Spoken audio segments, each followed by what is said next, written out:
After weaning the birds, how do you train the young birds? Like, how long is your viewing time? Oh, okay.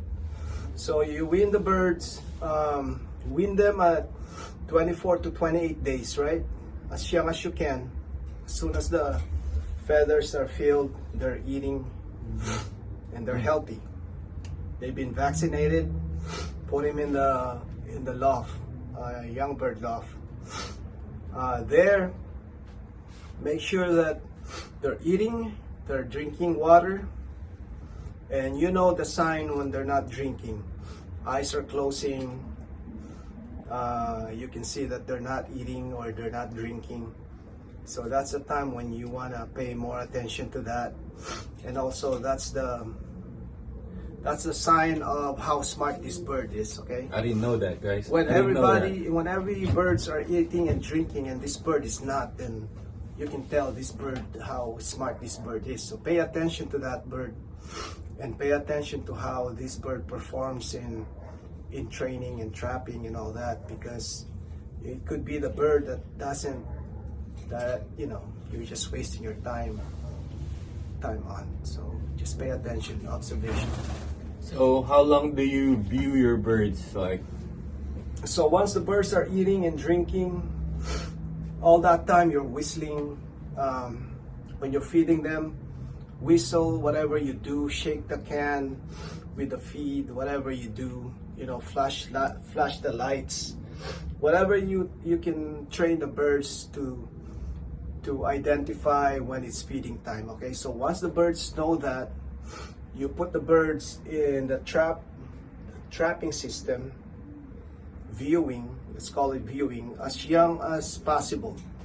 So within a week, when you wean them, they should be up there viewing, or you should be viewing them, getting familiarized with the surroundings. and they should be able to come in and out of the trap doors, the trapping system.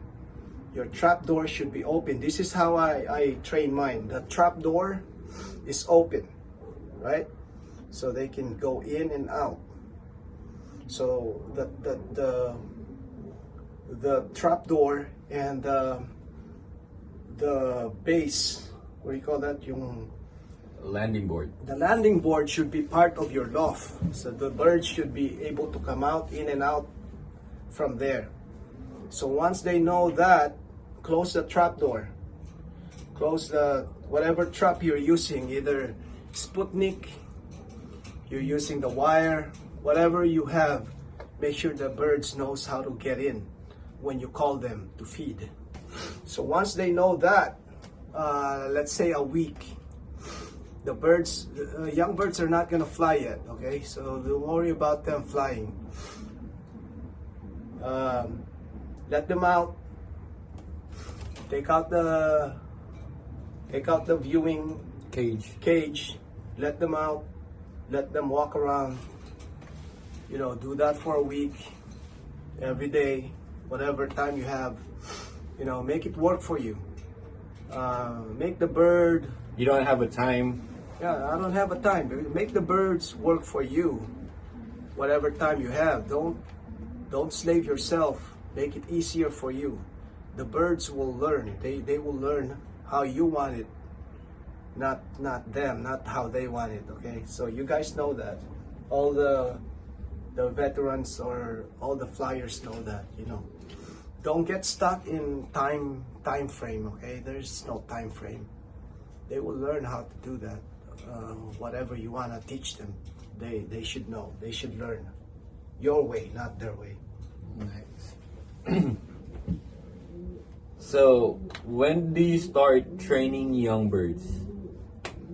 Okay, so Training like road training. road training. So let's fast forward this, right? When the birds are out flying, loft flying for an hour or two, that's when you know the birds are ready to road train. If the birds are not flying more than an hour, okay, then don't start road training yet. Let them fly. They should be in a in a pack. They should be nice and packed when they're flying. There shouldn't be any bird that's flying by itself. Okay, let's move back. Before you do that, you know, you have first clutch, second clutch, and third clutch, right? So the first clutch should you should teach your first clutch first how to trap. So the second clutch comes in, then they learn how to trap, then the third clutch. So those three clutches, they're not all the same as far as yung kanilang level ng learning, kung paano sila mag-trap, kung paano sila lumipad. They should all be in one system, one level before you start road training. So yung second at saka third, kung yung first clutch nyo lumilipad na ng malayo, lumilipad na ng matagal, don't combine that with the second and third clutch kasi mawawala yung mga ibon na yun. So keep the skill level the same, almost the same. So yung mga hindi pa marunong, they should all be together. Yung mga marunong na, they should all be together. Don't combine it kasi doon nawawala yung mga hindi pa marunong kung sumasabay sila sa the ones that have a higher level. So before you go on road training, those three levels should be the same, at the same flying skills. They should be flying 1 to 2 hours sa loft ninyo. So once that's done, then you can start your road training. So do you force fly the young birds if they don't fly for an hour or two? No. Force flying is a choice, okay? The birds should be flying on their own at the same time. If they're healthy. If they're healthy, they should be out there flying. If they are not flying, then there is something wrong. But force flying, that's up to you if you want to do that. I would force fly only if the birds are not in a condition where you want them. If you know that they are healthy, if you know that if you're feeding right, you know, if you're feeding right and if you know they're healthy, tapos hindi sila nag-low fly ng the way you want it, then force fly them, meaning you have to use a flag. You gotta flag them. Then you gotta flag them, make them fly the way you want it, make them get stronger that way. And fit. Okay, but make sure that when you're feeding them, they should be eating all they can eat. Don't put them on the diet. Don't put them on a diet because they're growing up. You know, these are young birds. They're young kids. They're growing up. Their bones are not fully developed, their muscle are not fully developed, their brain are not fully developed. So they need everything that they can. They should be eating everything that they need. So when the birds are flying for an hour or two, where do you start your road training? Do you go 5 miles or a mile? I start with my first toss would be around 2 miles. Before I even toss them, they should learn how to be in a box. Put them in a box. Put the box inside the loft so that they know. Get used to it. They should be able to go in and out of the box. Open the box up, put the feed in there, let them go in there, let them explore. And then put them in a box overnight or whatever, or 2 hours, 3 hours. Make them used to the box, because if you put them in a box the very first time you take them out on a road training, like 2 miles away, they're already stressed out, they're already disoriented. So once you let them go and they're all over the place, they don't even know what to do because they've been focused on that box, being in that box. So that's how you lose birds. You know, they make sure that they know the box they're comfortable in the box, and then use that, and then go do your road training. So 5 miles and then you go 10. I do 2 miles, and then I jump up to 5 miles, but I make sure that they go on the points that I want them to go. So if your training is north, make sure that you're also training them in So the you're south going section, around. Yeah. so that they know. Okay. Just the very first time, because if they're loft flying for 2 hours, an hour and a half to 2 hours, those birds are already ranging. They already know where 5 miles is. They already know the area. So what I'm talking about is when you toss them in 2 miles, that's just box training and also car training. They know the movements of the car, and that's part of the training. They don't get car sick. Yeah. Okay. I'm not talking about air miles, because you can toss these birds 10 miles away and they will come home. But you want to start off easy. You want to start off slow. Make sure that they know, and that's how you become more successful, and your losses will be less than usual if you do it that way. So do you have a system for young birds? Do you darken them before the race or derby, or do you do light system?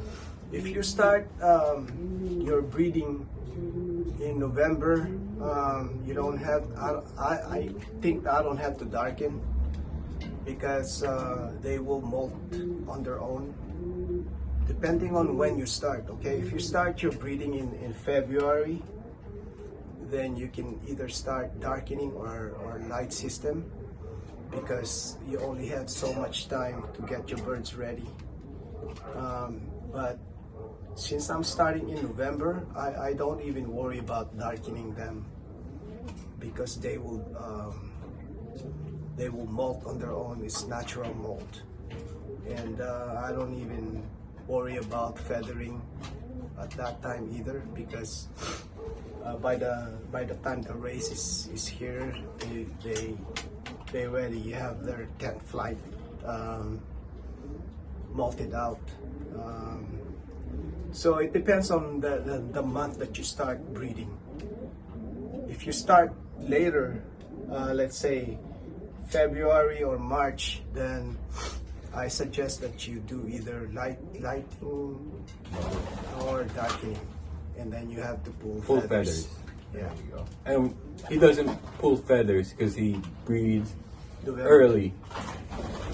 But I've done both. I've bred in February, and I'm breeding now in November. So I've done both. I've done darkening and I've done feathering. So the way I do darkening is in March. I darken 6 weeks, and the body molt should be done by then. I turn on my lights 18 hours a day. Wow. Until the babies are weaned. So as soon as I wean the babies, there won't be any light for 18 hours. So the babies will molt right away because of the light. You know, they're used to the light. And once you wean the babies, they will start molting right away, because they don't have the 18 hours of light anymore. So, but I don't know. You can look it up if you want to darken. You look up how you darken. It depends on what time in the year you breed. So it depends. Okay, so when you're road training already, and when the bird, like when you see a bird get sick, do you medicate the bird or get rid of the bird? Okay, so it depends. So like one eye cold, when the birds get home and caught one eye cold, what do you do? One eye cold, that's normal. You can medicate the bird and get rid of the one eye cold. I think the birds will continue to perform.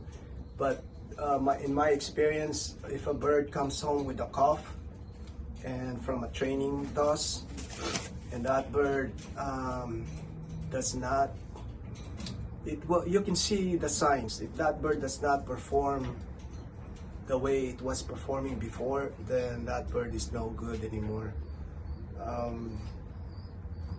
Let's say the bird has canker, you can cure the canker, it's okay. But respiratory, I think it's the hardest part. Also, it's how hard it hits the bird. I've had birds that come home with a cough, and it never got rid of the cough, or it got rid of the cough but it never performed the same way. So just watch how the birds perform after the sickness. Pero another thing is when the bird gets injured, depending on where the injury is. In my experience, every bird that got injured during training never finishes anything. Doesn't come back, or like the next race. It never win anything. If it's a good bloodline, you'll keep it. Or okay, if it's a good bloodline, tested bloodline, okay, not just good bloodline. If it's tested that you know it's performing, it's like a hit pair, then yeah. If it got injured, then yeah, keep the bird for stock or whatever. But I would never keep a bird just because it has a good bloodline. It has to be tested. All my birds will be tested, or they will never. So what I'm saying is through my experience, but other people out there might have other experiences too. So what's working for me right now is what I'm telling you guys, and we just keep learning every single time. You know, there's no one answer. There's always gonna be questions, and there's always gonna be answers. But pigeon sports is a sport of learning every year. There is no one that is expert. You're only expert to what you know and your experience. Other than that,